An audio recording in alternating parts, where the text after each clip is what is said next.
I'm Emily and this is Dan, and we are coming to you from our bed right now in coronavirus lockdown, but you'll be relieved to know from here on out there'll be no talk of coronavirus, which I'm sure is as big a relief to you as it is to us, right? We're doing a piece for Sick AF about the things that disabled creatives face and how they affect their career in a good way or a bad way. So I'm Emily and I'm an actor and a writer, and I have Crohn's disease and arthritis, and this is my husband. Hi, I'm Dan. I'm a writer and I'm an amputee. I had bone cancer when I was 11 years old, and currently I have some chronic back problems that make mobility quite an issue for me, and I mainly write poetry as well. So we've been thinking about some of the questions that people might want to ask about how being a disabled creative would affect your career. So here's the first one.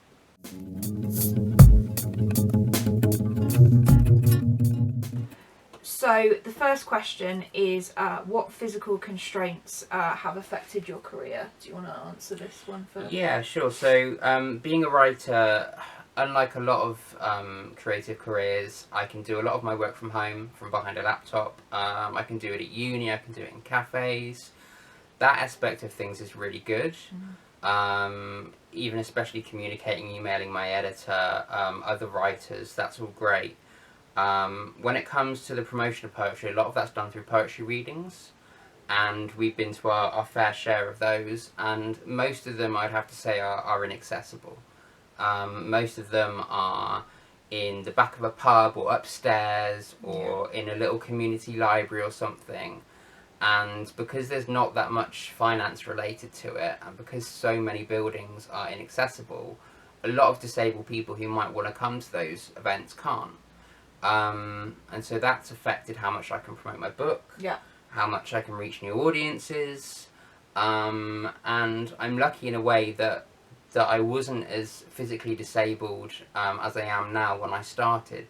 So I was able to do some networking back then and do some more readings for my first book that enabled me to get some traction and get a foot in the door. But if I was to do that now, I'd be screwed, honestly, because absolutely. So much of being a creative as well is meeting other people, and so much of that is done at events. It's involving networking, and that's all physical stuff. What about you? What about being an actor? Yeah, I was going to touch upon what you said about your events being in mostly inaccessible places. Yeah. I think what I found is that theatres, although they are largely accessible to the general public, when it comes to people with disabilities, they're accessible to their audiences, but not so much for the actors on stage. A lot of theatres are very old buildings, and there's no way of getting on stage unless you can do stairs. I think for me as well, with my condition, it's a very socially isolating condition, and it's completely changeable from day to day. So things like I can't make plans too far in advance, and if I were to do a weekly run of a theatre show, I might be able to do that run, but putting myself through that physical strain might mean that I'm in hospital the next day. We will right now, as disabled performers, be required to keep up with able-bodied performers. I'm not saying that we shouldn't work as hard. Absolutely, you know, we put the hours in, but there should be a lot more support in place for disabled disabled performers to help them with the physical strains of That's the thing. You're physical side of the career. You're not starting. You're not putting in less work, but you're starting from an uneven point. Yeah. From the able-bodied people who aren't having to think in the morning about whether they need to take their first codeine dose of the day or whether they need to go to the toilet before they catch a train, things like that. And again, on that changeability, when it comes to you doing auditions and things, a lot of the acting industry is kind of, can you come around tomorrow? Oh yeah. Can you get to Central London in 2 days' time and do a little audition? And if you can do that and get a job, that's great. But the chances of you being able to do that on such short notice, is tiny. And even if you did, there's no guarantee of money and there's no guarantee of success.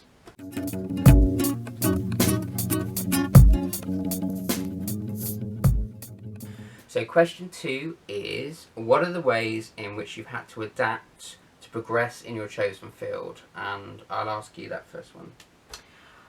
Well, the big thing for us is that we have made the decision to move to London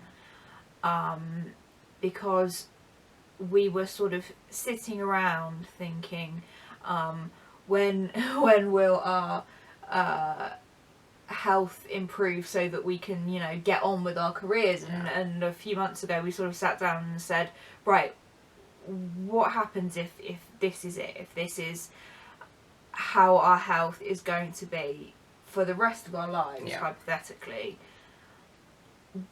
what can we do to put ourselves in the best position possible? We want to be proactive, don't we? Yeah, we want to be proactive. We want to give ourselves as many opportunities as possible, and we can't do the journey to London or to Birmingham and back, especially when there's no guarantee of payment. Yeah. As well. It's just too much for us. And the other thing for the last few years for me is that I've had to diversify and get more into my writing, which was something that I did and that I was interested in, but not my chosen career path. And that's actually been a real positive, actually, is because it's meant that I've developed my writing more, and it's something that is more Crip friendly and that I can do from home. It's kind of another way of you expressing your creativity, and just it's great because you've always had an interest in literature and in writing. Yeah. But again, thinking about this extrapolated to other people, if you are an actor and that is what you're interested in 100%, and you don't have these other ways of expressing yourself, then you're going to be really lonely and really kind of isolated. Yeah. So we're kind of lucky that that's been something that's another way of you of trying to kind of itch that scratch of creativity and performance. Absolutely. I'm just trying to think whether there's any ways I've had to adapt in my field, and I think because so much of what I do is mobile and I'm able to do it anywhere, the only ways I've really had to adapt are in knowing that I can't do as many physical performances, and just putting the work in at home, just doing as much as I can to write the best poems I can. Knowing that there's some things that I won't be able to do that other poets will, so I just try and keep as disciplined as possible and write as much as I can at home. Yeah, you need a lot of self-discipline when you're disabled, creative and working from home. That's the thing, if you're going to be a writer or an actor, you want to have those skills and you want to be successful, you have to start with a mass amount of self-discipline anyway. So imagine trying that and not having a structure. Yeah, and not being able to access half the things that most people can. Then that's a lot more self-discipline, that's a lot more strain on mental health as well. And so it's a lot more to think about generally.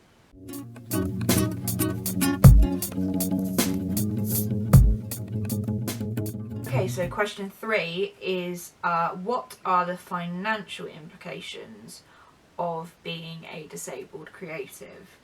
What aren't the financial implications of being a disabled creative? We could go on for a long time on this one. I think it's good to say that because our health situation is so changeable and we're both in quite a bad place at the moment, we're both on PIP or DLA or ESA, like a lot of people are. So from the get-go, things are very tight financially anyway. But when it comes to having the money to buy books or to go to performances, so that you can feed yourself and you know, do your best work as possible, knowing what's going on currently out there, that's really difficult. And again, with things like networking, to go and meet other creatives and speak to other people in the industry, to have the money to do that isn't feasible right now. And again, like the last question, saying things are difficult enough if you're just a normal creative. I mean, if you're a normal trying to be a working actor, it's hard enough to get the money to do things anyway. But you know, you multiply that by so much when you're disabled. Going to work, going to auditions, you know, if you're able-bodied, you can save money by walking or cycling, and that's just something that we can't do. Absolutely, so that's another aspect of it as well.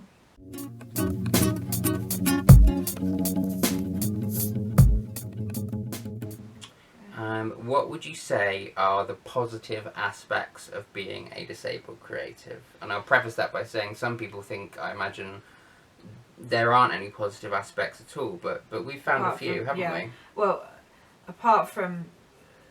This was a really hard question for me, and I had to think hard on this one. Apart from really loving the job, which you really have to do, I struggled to find a lot of positive aspects as things stand at the moment. The only thing I could think of was that it's opened my eyes to disabled representation, and really made me want to explore representing disability on screen, on stage. That's the acting side of things. But with my writing, there's lots of positive aspects that we share together. Yeah, absolutely.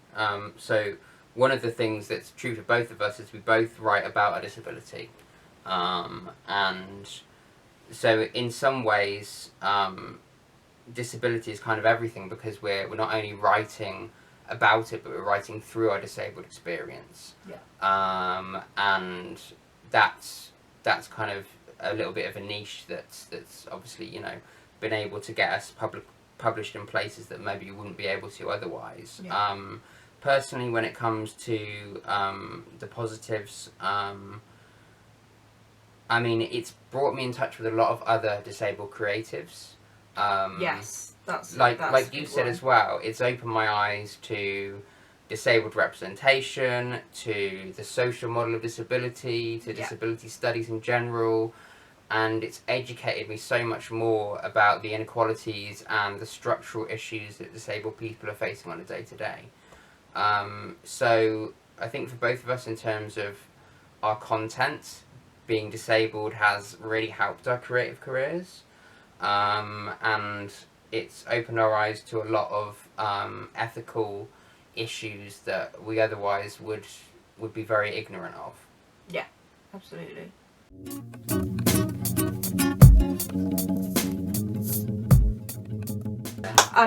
So the fifth and final question is, what can allies in your respective fields do to make things better, and make a better working environment for disabled people? I will say firstly that we're seeing more and more now that people, when they're taking jobs to judge a prize or to help program a festival, they're making sure that there's some kind of gender and racial parity there, there's some kind of representation. and a lot of people won't take jobs now unless that's in place. It'd be great to think that people would do something similar with disability, and again, I'm not looking for a certain number of disabled people here, but just some acknowledgement that our voice is going to be represented. I think something that is really, really good, and is a must for me, is having a really good, clear, detailed accessibility page on your website. Yeah. Shout out to the Vagina Museum. You have a great accessibility page. If you need any ideas, It makes you great. want to go when you see that, doesn't it? Does. It makes you excited feel to go so there. much more at ease. Yeah. And also from the acting side of things, Skype/video auditions are a must, an absolute must. They can be a real lifesaver. And we were saying about publishers making sure that you add links to audio versions of a book when it's published. Yeah, and then you have an e-version, you have a PDF, something that can use software that some people need to use to read books. Also, on that same kind of theme, it would be great if publishers had video poems and along with the audio ones. And also that when they're looking at things like launches, they open up the idea to having Skype launches or video launches. We've got a friend, Rishi, who was due to launch their book tomorrow, but obviously they now can't due to coronavirus. And you said it. Yeah, I said it. I promised them you wouldn't say it. And now they've got a online launch of their poetry book next week. So Nine Arches Press are doing an online launch, and they might have more people turning up to that virtually than there was going to be to the physical one. You never know. It could introduce the book to a lot more new people, which is great. So that's something as well. Yeah. I think that's about it. Great.